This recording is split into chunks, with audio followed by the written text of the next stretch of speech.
নমস্কার বন্ধুরা, তোমরা সবাই কেমন আছো? আমার আরেকটা নতুন কুকিং ব্লগে তোমাদের সবাইকে স্বাগত। আজকে আমি বানিয়ে নেব ঘরোয়া উপায়ে কাতলা মাছের ঝোল। জিরে আদা বাটা দিয়ে এই কাতলা মাছের ঝোলটা দুর্দান্ত লাগে। এই রান্নাটা করতে আমি কি নিয়েছি সেটা তোমাদের অবশ্যই আমি দেখাবো। তার আগে একটা ছোট্ট কথা বলে নিই। এই মাছ রান্নাটা আমি মায়ের কাছ থেকে শিখেছি। আমার মা এই কাতলা মাছের ঝোলটা অসাধারণ রান্না করতো। আর আমার বাপের বাড়ি প্রত্যেকে মায়ের হাতের এই রান্নাটা খেতে ভীষণ ভালোবাসত। আমাদের বাড়িতে কাতলা মাছ আসলেই আমি মাকে বলতাম, মা কাতলা মাছের ওই ঝোলটা রান্না করবে তো? এত ভালো লাগে। তোমরা যারা যারা জানো তাদের তো আর কিছু বলার নেই, আর যারা জানো না তারা একটু দেখে নিও কীভাবে রান্না করছি। প্রথমে আমি এখানে 4 পিস কাতলা মাছ ভালো করে জল দিয়ে ধুয়ে সামান্য হলুদ, লবণ আর একটু কাশ্মীরি লঙ্কার গুঁড়ো দিয়ে ভালো করে মাখিয়ে নেব। কাতলা মাছটা আমার মাখানো হয়ে গেছে।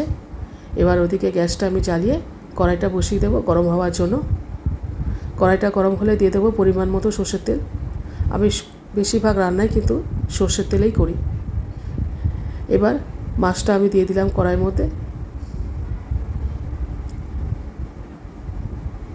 মাছগুলো আমি বেশ 2-3 মিনিট ধরে ভালো করে এপিট ওপিট করে লাল করে একটু ভেজে নেব। মাছগুলো আমার ভাজা হয়ে গেছে। এবার একটু তুলে নিয়ে একটা প্লেটে। মাছটা একটু লেগে গেছে সামান্য, যাই হোক। এবার সেই তেলের মধ্যেই আমি দিয়ে দেবো একটা মাঝারি সাইজের পেঁয়াজ আমি পাতলা করে কেটে রেখেছিলাম, সেই পেঁয়াজটা আর দিয়ে দিলাম লম্বা লম্বা ফালি করে 2টো আলু কেটে রেখেছিলাম, সেই আলুটা দিয়ে একটু নেড়ে একটু ভাজা হয়ে আসলে আগের থেকে আমি বেটে রেখে দিয়েছিলাম 2 চামচ গোটা সাদা জিরে আর 1 ইঞ্চি আদা, সেই পেস্টটা দিয়ে দিলাম 2 চামচ। আর দিয়ে দেবো পরিমাণ মতো হলুদ, লবণ আর একটু কাশ্মীরি লঙ্কার গুঁড়ো। কাশ্মীরি লঙ্কার গুঁড়োটা আমি জাস্ট রঙের জন্য ব্যবহার করি, দেখতে ভালো লাগে এই জন্য। আর দিয়ে দিলাম 4টে কাঁচা লঙ্কা ফালি করে, দিয়ে সামান্য একটু জল দিয়ে আমি মশলাটা একটু সাঁতলে নেব। ভালো করে সাঁতলাতে হবে যেন কোনো রকমের জিরে কিংবা আদার কাঁচা গন্ধটা যেন না থাকে। এবার যখন দেখব মশলাটা সাঁতানোর পর একটু তেল ছেড়ে দিয়েছে, তখন আমি পরিমাণ মতো জল দিয়ে দেবো। ঝোলটা যখন একটু ফুটে আসবে তখন আমি মাছগুলো এক এক করে সব দিয়ে দেবো ঝোলের মধ্যে।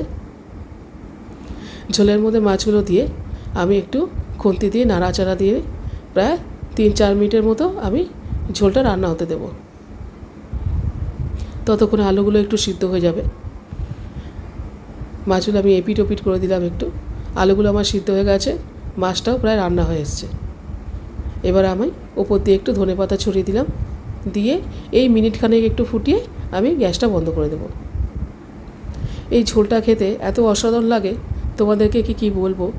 যারা এইভাবে রান্নাটা করে খেয়েছো তাদের তো আর কিছু বলার নেই, তারা জানো যে এই ঝোলটা খেতে কি অসাধারণ লাগে। আর যারা করোনি তারা আমার কথা শুনে একবার একটু রান্না করে দেখো, এত ভালো লাগে যে বলার কিছু নেই।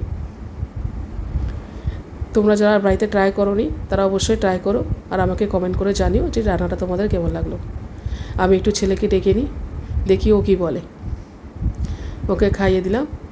ও কিন্তু বললো, মা খুব ভালো হয়েছে, আমাকে আবার দাও। বাস, আর কি চাই বলো?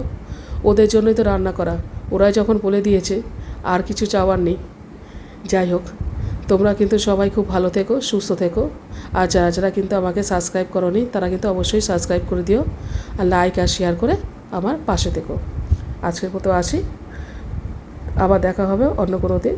টাটা।